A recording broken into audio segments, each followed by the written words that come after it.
আগামী নির্বাচনে যেন কোনো ঋণ খেলাপি মনোনয়ন না পায় সেদিকে খেয়াল রাখার প্রতিশ্রুতি দিলেন বিএনপি মহাসচিব। একই সঙ্গে জানালেন, নির্বাচিত সরকার কাঠামো ছাড়া সমৃদ্ধ বাংলাদেশ গড়া সম্ভব নয়। পরিষ্কার করেন, দ্রুত নির্বাচনের দাবি বিএনপির একটি রাজনৈতিক কৌশল। বিস্তারিত জানাচ্ছেন মামুন আব্দুল্লাহ। ১৯৭১ সালের ৯ মাস রক্তক্ষয়ী যুদ্ধের পরেও ৯০ এবং ২৪-এর মতো গণ অভ্যুত্থান দেখেছে বাংলাদেশ। দেখেছে তত্ত্বাবধায়ক সরকারের শাসন, দেখছে অন্তর্বর্তীকালীন সরকারের দেশ চালানো। তবে নির্বাচিত সরকার ছাড়া সাধারণ মানুষের আকাঙ্ক্ষা পূরণ সম্ভব নয় বলে পরিষ্কার দাবি বাংলাদেশ জাতীয়তাবাদী দল বিএনপির। আমাদের সবচেয়ে বড় দুর্বলতা হচ্ছে যে আমাদের বিভিন্ন প্রতিষ্ঠানগুলো, যা গণতন্ত্রের জন্য সবচেয়ে বেশি দরকার, রাষ্ট্রের জন্য দরকার, অর্থনীতি দরকার, সেই প্রতিষ্ঠানগুলোকে গত ১৫ বছরে একেবারে ভেঙে ফেলা হয়েছে।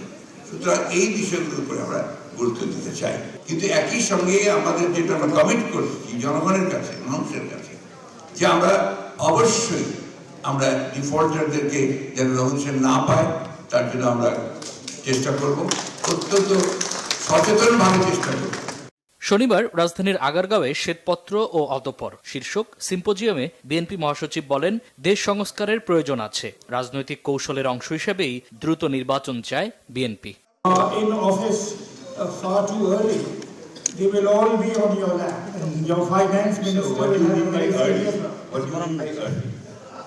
Well, they are wanting a 6-month target.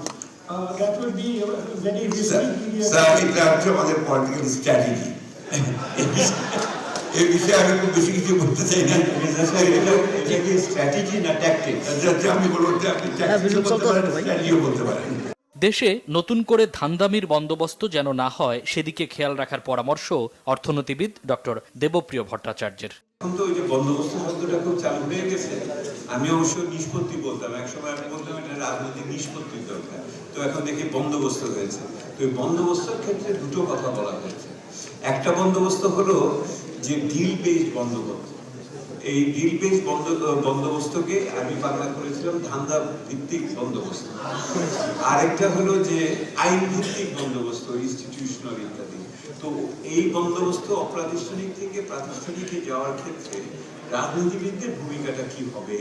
এ সময় দেশের আর্থিক খাতের বেহাল দশার জন্য কেন্দ্রীয় ব্যাংকের দুর্বলতা আর গত সরকারের রাজনৈতিক হস্তক্ষেপকে দায়ী করেন প্রখ্যাত অর্থনীতিবিদ অধ্যাপক ডক্টর রেহমান সুবহান। মামুন আব্দুল্লাহ, বাংলা ভিশন, ঢাকা।